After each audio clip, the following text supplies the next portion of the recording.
Hey boo, it's me, Lucy, your favorite professor who lives on the internet, who studies gender, race, sexuality, and social justice. And today I am back with some commentary, and today I am talking about TV. So before I get into it, I think I'm looking really cute in this green. I'm really loving my lipstick from Sephora. And I'm just overall just feeling my look and feeling my beat today. And I hope you're feeling it too. All right, honey. So, like I said, I'm here to talk about TV. So full disclosure, I love pop culture. Y'all know this. If you know this about me. If you read my newsletter and if you follow me, you know that I have commentary. I love pop culture because pop culture is a pretty powerful vehicle to get us to rethink and reimagine the world and rethink and conceptualize ourselves. However, I am not a big TV watcher, which creates a big hole in my pop culture knowledge and all those kind of things. So I decided that I was gonna remedy this problem because again, you can't be a cultural critic if you don't watch no TV, if you don't consume actual TV. And so I recently broke down and bought a TV. I can't remember the last time I bought a TV. And and I have all the things. And so shout out to one of my friends who hooked me up with their HBO with their HBO password, and so now I'm trying to dig into the stuff on HBO. So this past weekend I watched I May Destroy You, and this show is on HBO and it's written and produced and all the things by Michaela Cole. And Michaela Cole recently, we just had the Emmys, and Michaela Cole recently won an Emmy for Best Writing for that show.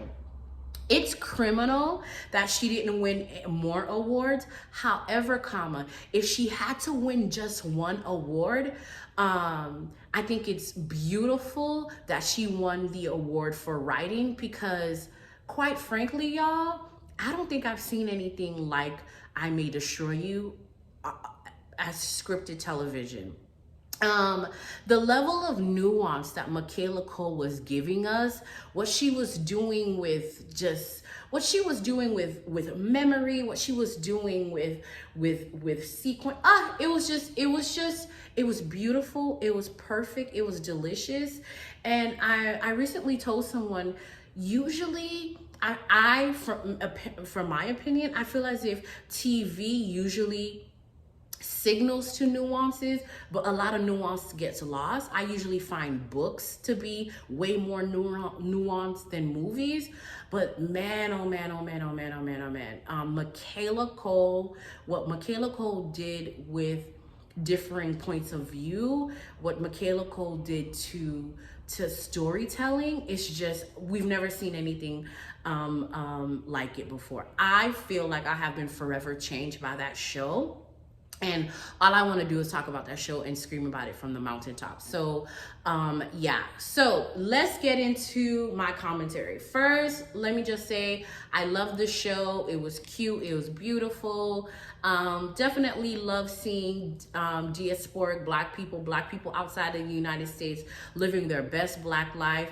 I really love watching shows from the BBC, from the UK, London, and all those kind of things, because we definitely see how, from a class perspective, from a race perspective, from an ethnicity perspective, black people are rubbing elbows with all sorts of non-black people of color, rubbing elbows with white folks in a very particular kind of way. So there's definitely a different racial context that is quite different from us, but at the same time, like, we know, like, folks over there experience racism, white supremacy, and all that kind of thing. So I thought it was great.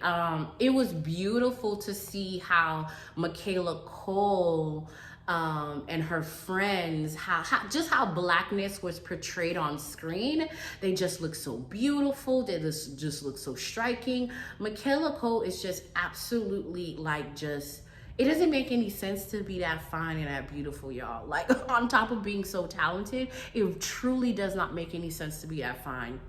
And I just feel as if She's just one of those people who's not afraid to look weird and not afraid to look ugly on camera, which makes her even that much more beautiful and that much more powerful, because she's not afraid to be captured in those ways. So yeah.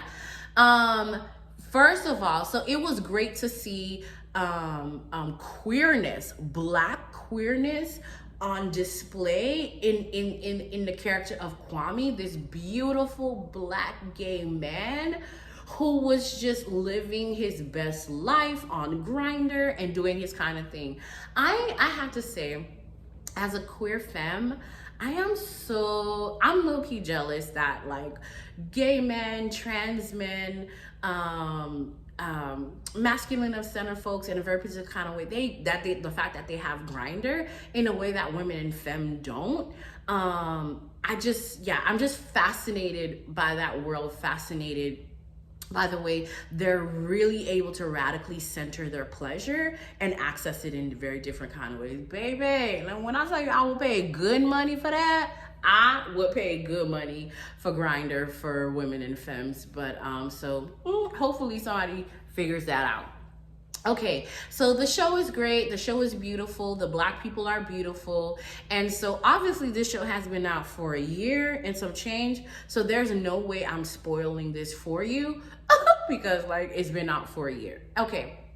And so the thing that this show does absolutely well is that it allows us to understand like how pervasive rape culture is, because we will use the phrase rape culture, and I feel like rape culture really became super popular and came into prominence last decade. And we'll say that, right? We'll say that the United States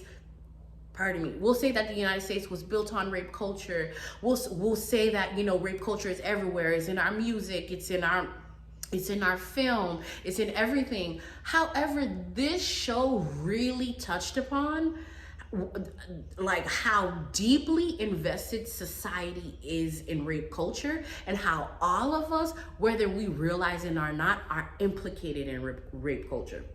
What do I mean by that? Obviously, Michaela Cole's character experiences rape in a very gruesome kind of a way, right? She experiences rape from a stranger when she's at a club. This stranger drugs her. So that is the kind of rape that we all know about, right? Stranger danger, stranger rape, like the man who's gonna jump out the bushes, the man who's gonna spike your drink at the club, and take you around the corner or take you to some secluded place and do harm to you. 150%. Yes, there is that. And then further on down the line, she has sex with Zane, the South Asian guy who's supposed to be helping her write her book, and he violates her. He violates her by, like, they're in the middle of having sex. She asks that he has a condom on, and then in the middle of sex, he takes the condom off. He doesn't tell Arabella that he took the condom off, and Arabella doesn't find out. This is Michaela Cole's character. Arabella doesn't find out that the condom was taken off until earlier that morning. And if you notice, like, I know I had a conversation with someone. Some people don't see that as a violation, as an assault, as something potentially harmful. But it is. If I consent to have sex with you with a condom on, and in the middle of us having sex, you remove the condom, and bruh, if you don't tell me, like, I didn't consent to sex without a condom. And so if for whatever reason you're not comfortable having sex with a condom, we have to have a conversation. We have to renegotiate that. And I have to either give my consent to having sex without a condom, or I withdraw my consent and the sex ends. And so it's a really big deal. And that is something that is something that has happened to me. I know that's a situation that has happened to so many different people, where like you consent to one thing and buddy just midway does something else. And And the weird thing about it, so many men struggle to understand how something like that is on the spectrum of harm when we're talking about sexual assault and when we're talking about sexual violations. Because again, like, it's, you know, there are lots of big reasons why people want to have sex with a condom.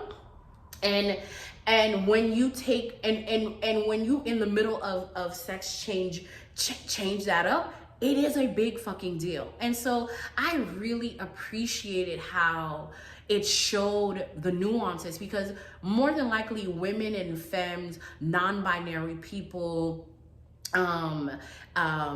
gay men, we are more likely to be harmed sexually by people we know, people we are having sex with, and people who we've had consensual sex with, right?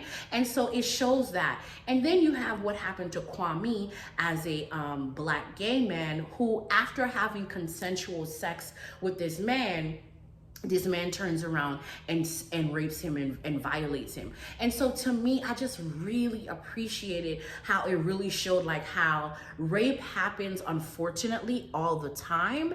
It's almost ever present. It's almost ever present whenever you get in a situation sexually.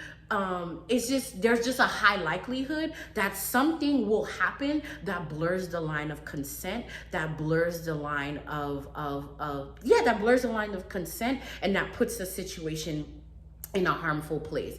And even if we think about Terry, right? Terry, who is Arabella's best friend, who when they were in Italy, she has a threesome. But further on down the season, you realize that threesome wasn't, she has a threesome with two men and allegedly it was random. But further on down the line, you realize like actually that threesome was not random, and that she probably was preyed upon.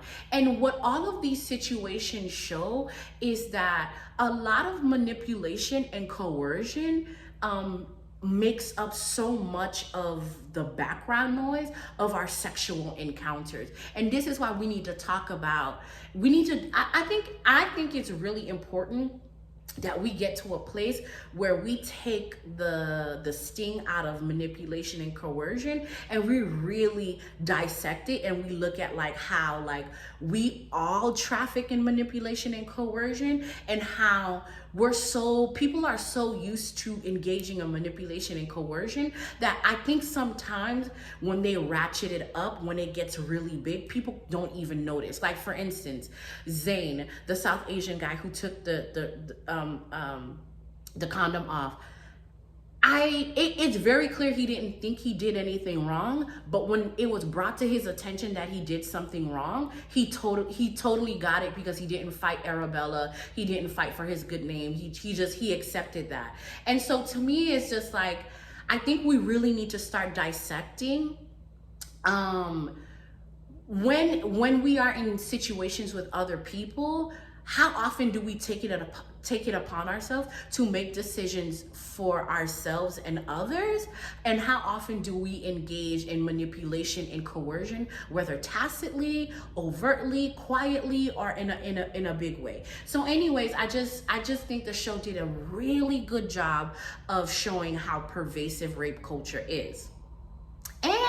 And of course the nuances of rape, stranger rape, rape among people who just had consensual sex, people who know each other, and also the fact that sometimes we are violated by people, we are violated by men as women and femmes, and we don't necessarily kick those men out of our lives, right? So you see that further on down the episode, Arabella meets up with Zayn. He helps her with her writing. They essentially come to have a pretty collegial relationship, and that's the case for a lot of women and femmes. Like I can think of someone, a family friend, who almost violated me. This is a person who I see every so often, and who I think about, and who they recently got sick, and I was concerned about them. I was concerned on whether they were gonna live or die. And so I really appreciated the fact that it showed that, like,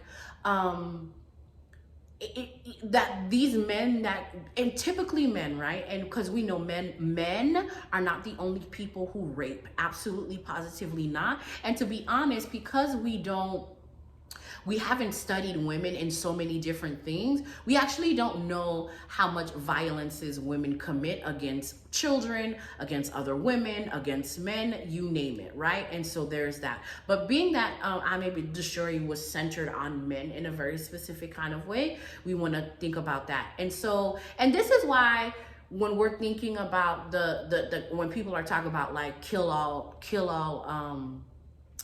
rapists, this, that, and a third. Like, that's not actually real, folks, because what this show really shows us is that so many people are complicit in harm, have sexually assaulted, have sexually violated, and who are probably have raped. Some know that they've done that. Some have gone out. Some have targeted women and femmes and non-binary people with the sole purpose of raping them. And then there is a group of people who, because they don't know anything about consent, because they don't know how to communicate their wants and their needs without not using manipulation and coercion, and they not even know that is manipulation and coercion. I think there's a whole swath of people who are engaging in pretty dangerous, criminal, awful ways of being when it comes to sex, who might not even know that, And then what happens when a rupture happens between two people, and for whatever reason you don't want to go to the police, or you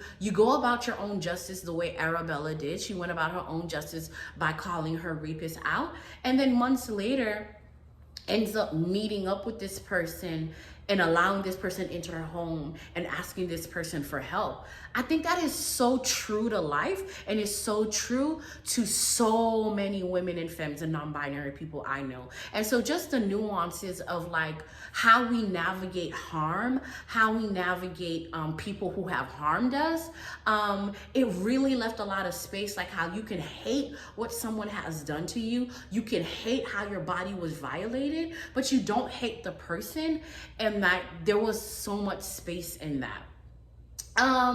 So one of my major critiques of the show, one of the plot lines that I actually did not like, that I really disagreed with, was the situation between Kwame and the white girl. So we see that Kwame experiences sexual violence at the hands of this guy that he hooked up with, and he's going through his situation, he's going through his whatever. And the one thing one of the other things that I really appreciate about the show is that you see how Arabella, how she handles her rape, and you see how Kwame handles his rape, and they handle their rape in two different ways, right? One person really starts to like dig into that situation in a very particular kind of way, and another person, Kwame, is just like trying to figure out how to move through the sadness on his own, and eventually put some emotional distance between him and the event, and attempt to resume life as usual.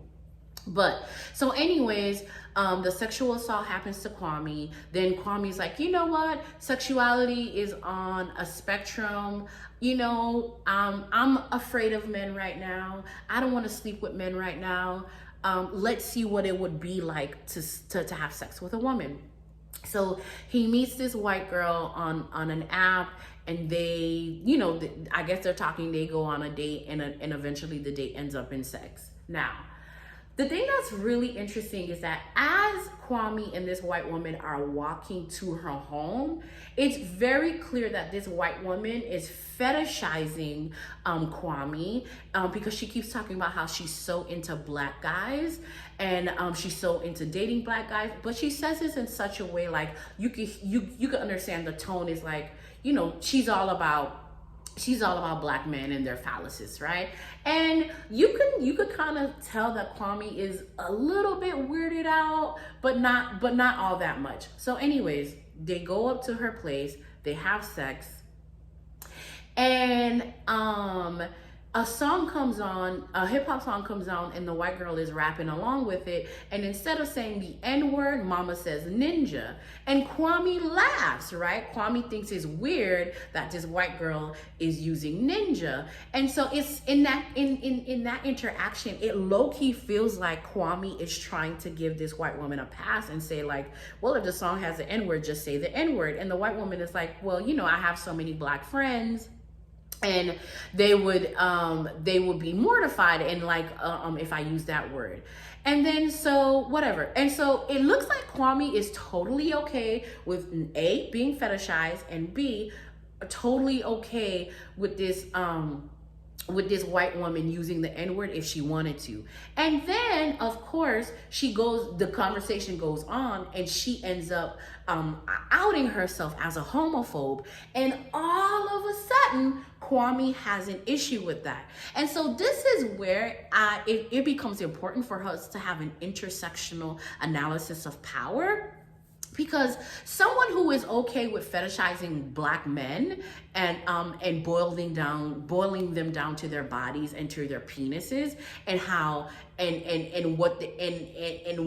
how they can make another person feel good sexually, like, of course, like, to assume that this person wouldn't also be homophobic is also ridiculous. Like, yes, if this person has racial animus, if this person has a weird understanding of race and race relations power, if this person is using black people as her sexual tour guides to the other side, like, yeah, I'm sure she holds other problematic things. But I thought it was interesting that, like, the thing that Kwame really latched onto was the homophobia, and was totally okay with the racism. And, you know, this kind of is the larger problem that a lot of us black women and femmes have with black men. It's just like, they fail to see the interlocking, to see how oppressions are interlocking and how they work together. And it's almost like I can excuse this, but this is my line, right? And so, which is very interesting. I was very put off and very uncomfortable. And the thing that really killed me about that part was that the white girl got mad at Kwame for not telling her she was gay. Huh? Like, what sense does that, like, that doesn't make any sense. If you don't want to sleep with gay men, then that's your responsibility to ask all the men you sleep with, are you gay? Are you bisexual? Do you sleep with people outside of which bodies are you attracted to, and which bodies do you have sex with? That's a question you have to ask. So to me, it's like, I thought it was interesting how that plot came out, because here's the thing. If this white woman has the right to go on a sexual safari using black men, then Kwame has every right, if he also wants to go on a sexual safari, he wants to explore his sexuality, he has every right to do so. And if he wanted to do so having sex with women, he has every right to do so. I don't necessarily think that's something he has to disclose. I don't think gay men, I don't think bisexual men have to disclose that they are gay or bi if they're sleeping with heterosexual cis women. And a heterosexual cis woman, if you only want to sleep with a heterosexual man, you need to stipulate that. You need to talk about that. You need to create the conditions for that to happen. And B, you need to look at how does homophobia inform that decision? Because again, you went on a date with a stranger, you let this stranger up in your bed, you wanted to have sex. Obviously, you wasn't all that interested in all these other things. And so that is the one part, the plot line of the show that didn't make any sense to me. And it was really interesting to see how Arabella, in her own way, was trying to jump all up on Kwame and make it seem like he was also wrong for not telling the woman that he was gay and all those kinds of things. And I just think Arabella, the character, was wrong. I think the white woman was wrong. And I think Kwame's feelings were exploited and he was made to feel as if he was wrong, and he did nothing wrong. So to me, it was just like, I wish there was more unpacking around homophobia, latent homophobia, because I really think that that was hella homophobic. But that situation really was a really great example on a climax that came in the show when Arabella, who at this point in time is on social media, becoming a rape activist and talking about doxing men and all these kinds of stuff, she's coming sideways at Kwame because Kwame didn't tell the white girl that he was gay and all this other stuff. And it was at that point, Terry has to remind Arabella, like, hey, boo, you locked Kwame in a room with a strange man. And after his sexual assault, like, that wasn't cool, that wasn't okay. I really appreciated that scene, because what that scene showed us is that if we live in a rape culture society, that means we are all complicit in each other's harm. Even if you've never raped anyone, but really think about in what other ways have you been complicit in harm? In what other ways have you made people feel unsafe? In what other ways have you participated in the unsafety of another? And I really appreciated that scene, because it really showed how, like, Arabella was in two instances was the victim of sexual assault and rape, but in another instance, she essentially was the victimizer. She essentially created a condition in which rape could have happened against her friend, and it's not until that happens you see there's a major shift in Arabella and her understanding of the complicitness of rape and rape culture and all these kind of things. And so, like, that was just brilliant, because I think what a lot of us nowadays have come out as people who want to practice abolition, who identify with abolition. And what abolition teaches us is that we are all implicated in harm.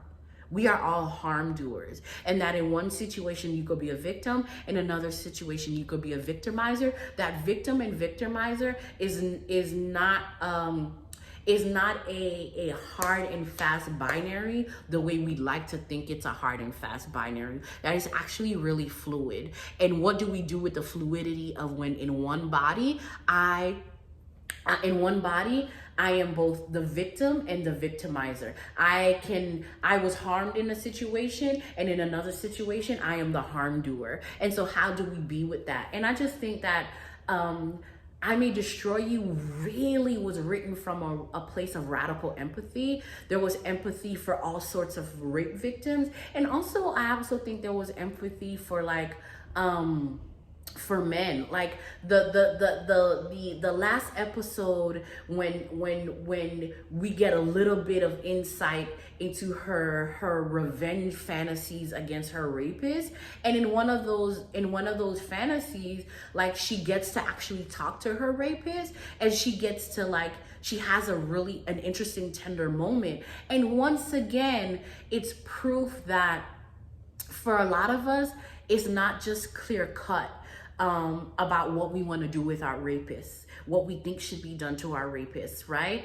And so that is just, like, my God, like, I've never seen anything like that on television before, that really takes you through the emotional roller coaster of hating someone, wanting to kill them, and then at the same time still seeing their humanity and still connecting with their humanity. So, yeah. And the thing I really loved about the show, I love shows that are where the character is a writer, and you get to see the character's writing process. Cause I'm a writer, so I'm really interested in that. And so I really appreciated the meta conversation that was happening around writing. And I thought it was interesting that, like, she put out this book via Twitter PDF, and because it was so great, because it was so popular, She gets signed by a traditional company, and she gets a contract, this, that, and a third. And it's interesting how that fame and how that responsibility paralyzed her writing. I thought that was really interesting, and that eventually she ends up losing the contract, but it's not until she loses the contract, it's not until she loses the contract that she goes ahead and writes her book and publishes it independently. I think that's fucking amazing. I think that's really amazing, and it has me thinking a lot about my own writing. And so, I May Destroy You was just an interesting, beautiful magic carpet ride. I watched it all in one day. I don't know if I would recommend that because the content is so strong. But the thing I appreciated the most about the show is that even when they were showing harm, against women, I didn't feel like the violence was gratuitous. I didn't feel as if the nudity was gratuitous, the violence was gratuitous. I felt like they showed things in a way that just made freaking sense, in a way that wasn't overwhelming. And I really appreciate how they played with memory and remembering and all the things that have to happen in order for us to remember. And so we start off the season with flashes of the sexual assault, and towards the end, the entire sexual assault comes into focus. And I feel like, as a viewer, as a watcher, as a femme, as a person who lives in a body, who's constantly having to safeguard herself against rape, I appreciated that, because by the time Arabella remembered what happened, I was ready to see what happened. And I just think that was just smart and brilliant. The pacing of the show, the writing of the show, and how towards the end is like, okay, I was ready to be in focus. I was ready to take in everything that happened. So I May Destroy You was essentially might be one of the greatest shows I've ever seen in my entire life. Like, in terms of writing, in terms of technicality, in terms of everything that's happening. It's just so layered, right? You have this beautiful platonic love between Arabella and Terry that's just like whatever. When they say your death is my death, I was like, oh my God, that was so cute. That was so beautiful. And then you have Kwame, who's in the middle of this platonic love. And then the relationship with Simon, that was really interesting.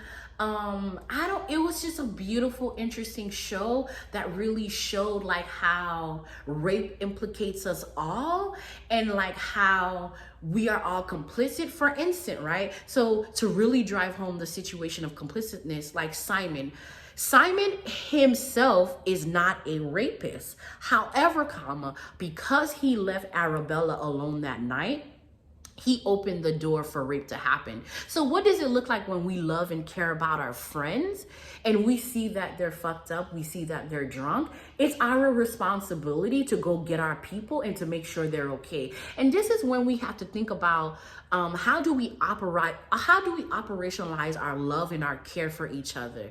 One of the ways we operationalize our love and care for each other is that we make sure each other gets home safe and sound after a night of doing drugs and drinking and all that other stuff. And even that, right? Even the fact that Arabella missed Simon, even though had Simon not done that, she would not have gotten raped by that stranger in the club. And so this show is just layered. This show is just amazing. I'm just so happy that I live in a time and space continuum where Michaela Cole exists and she is writing and creating content. As a writer, I am just absolutely I'm reinvigorated. As someone who doesn't really like TV all that much, I'm like, you know what? If TV could be this smart and this brilliant, most of the time I can get with it. And so I would love to hear what you all think and about I May Destroy You.